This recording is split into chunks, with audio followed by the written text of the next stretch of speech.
রাজধানীর দিয়াবাড়িতে বিমান বিধ্বস্তের সবশেষ খবর জানাতে যুক্ত হচ্ছেন সহকর্মী হাসিব পান্থ। হাসিব, উদ্ধার অভিযান তো শেষ, নতুন আর কোনো তথ্য আছে কি আপনার কাছে?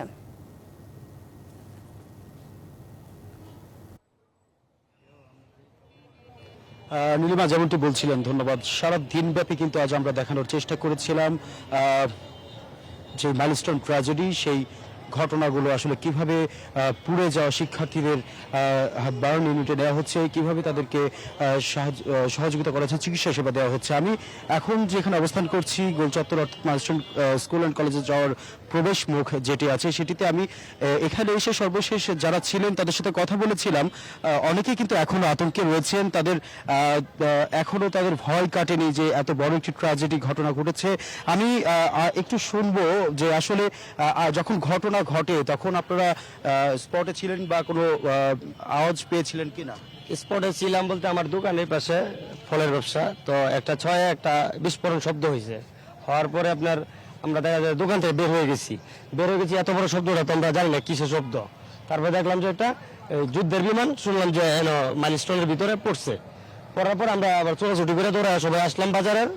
আসা দেখি যে মানুষ, অনেক স্টুডেন্ট পুড়ে গেছে। পুড়ে যাওয়ার পরে আমরা কাজ শুরু করে দিলাম, কাজ করলাম, রাস্তা ক্লিয়ার করলাম, মানুষজন টেনে বের করলাম, সরকারি লোকের লগে এগুলো রইলাম। কি পরিস্থিতিতে আছেন আপনারা? খুবই আতঙ্কে আছি আমরা, ঠিক আছে, খুবই ভয়ে আর খুবই খারাপ লাগতে আছে। আমাদের ক্লাসমেট, এমনকি আমাদের ভাই বন্ধু মারা গেছে, খুবই দুঃখজনক। আমি কোনাবাড়ি ছিলাম, কোনাবাড়ি থেকে এখানে ছুটাইছি শুধু দেখার জন্য। নীলিমা, আমি যদি একটু বলি যে আসলে এখানে ঘটনা ঘটার পরবর্তী থেকে কিন্তু সেনাবাহিনী, বিজিবি কিংবা পুলিশ বাহিনী যারা ছিল তারা তৎপর ছিলেন যেন এখানে কোনো প্রকার কোনো বিশৃঙ্খলা না ঘটতে পারে। এছাড়াও আরেকটু যদি বলে রাখি, কিছুক্ষণ আগে উত্তরা ডিসি তিনি জানিয়েছিলেন যে সর্বশেষ ভেতরে অর্থাৎ মাইলস্টোন স্কুলের যে দোতলা ভবনটিতে আশ্রয় পড়ে বিমানটি, তার যে ধ্বংসাবশেষগুলো ছিল যে সেগুলো কিন্তু আসলে সরিয়ে ফেলা হয়েছে। সব মিলিয়ে আগামীকাল হয়তো বা একটি বিমানবন্দর থেকে পত্র এসে একটি বিজ্ঞপ্তি আসতে পারে। তবে সব মিলিয়ে এখানে এখনো মানুষ আছে আতঙ্কে। সর্বশেষ আমার কাছে ছিল মাইলস্টোন স্কুল অ্যান্ড কলেজের সামনে থেকে। উত্তরায় বিমান বিধ্বস্তে হতাহতদের খবর জানাতে জাতীয় বার্ন ইনস্টিটিউট থেকে সরাসরি যুক্ত হচ্ছেন সহকর্মী ফরাদুজ্জামান। ফরাদ, কি দেখছেন সেখানকার পরিস্থিতি আর হাসপাতাল কর্তৃপক্ষের কাছ থেকে কিছু জানতে পেরেছেন কিনা জানাবেন।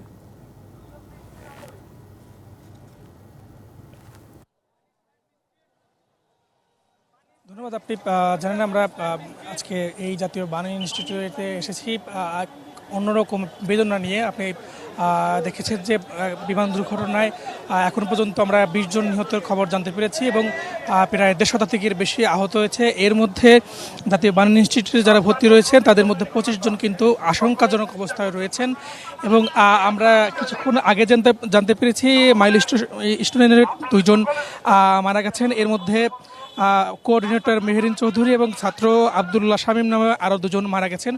যদিও আইএসপিআর এবং সরকারের পক্ষ থেকে 2টা আলাদা তথ্য দেওয়া হয়েছে। এর মধ্যে আইএসপিআর জানিয়েছেন এখন পর্যন্ত 20 জন মারা গেছেন এবং কিছুক্ষণ আগে যে ব্রিফিং করেছিল প্রধান উপদেষ্টার বিশেষ সহকারী, তিনি জানিয়েছিলেন এখন পর্যন্ত 17 জন মারা গেছেন। আমরা দেখেছি যে এখনও যাদের রক্ত প্রয়োজন হচ্ছে তারা কিন্তু অনেকেই ঢাকার বাইরে থেকেও এসেছেন। আমরা কিছুক্ষণ আগে দেখেছি কুমিল্লা থেকে রক্ত দেওয়ার জন্য এসেছেন, বিশেষ করে যাদের ও নেগেটিভ বা নেগেটিভ গ্রুপের রক্ত, তারা এখানে এসেছেন রক্ত দেওয়ার জন্য।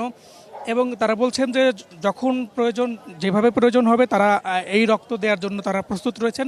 এখনও দেখবেন আপনি উৎসুক জনতা কিন্তু এখনও ভিড় করে রয়েছেন এই বার্ন ইনস্টিটিউটের সামনে এবং স্বেচ্ছাসেবক যারা রয়েছেন তারাও কিন্তু তাদের কাজ চালিয়ে যাচ্ছেন। অনেকেই এসেছেন পানি দেওয়ার জন্য, কেউ বা বিস্কিট দিচ্ছেন এখানে যারা রয়েছেন।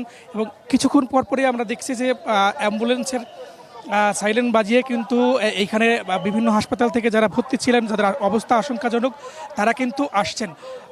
হাসপাতাল এলাকাতেও অনেকটা ভারী হয়ে এসেছে, কারণ আপনি জানেন যে এত বড় একটা দুর্ঘটনায় অনেক শিশু, বিশেষ করে যারা কোনো 3য় 4র্থ শ্রেণীর শিক্ষার্থী রয়েছেন, তারা কিন্তু বেশি আহত হয়েছেন এবং মারা গেছেন। আপনি জানেন যে 100 জনের শিশু আহত হয়েছেন এবং তাদের অবস্থাও কিন্তু আশঙ্কাজনক। এখন পর্যন্ত সর্বশেষ তারা আর কোনো ব্রিফিং করেননি এবং তারা বলছেন যে কোনো ধরনের ইনফেকশন যেন না হয়, এই জন্য হাসপাতাল এলাকা যেন যারা রয়েছেন কোনো কাজ ছাড়া তারা যেন এখান থেকে চলে যান।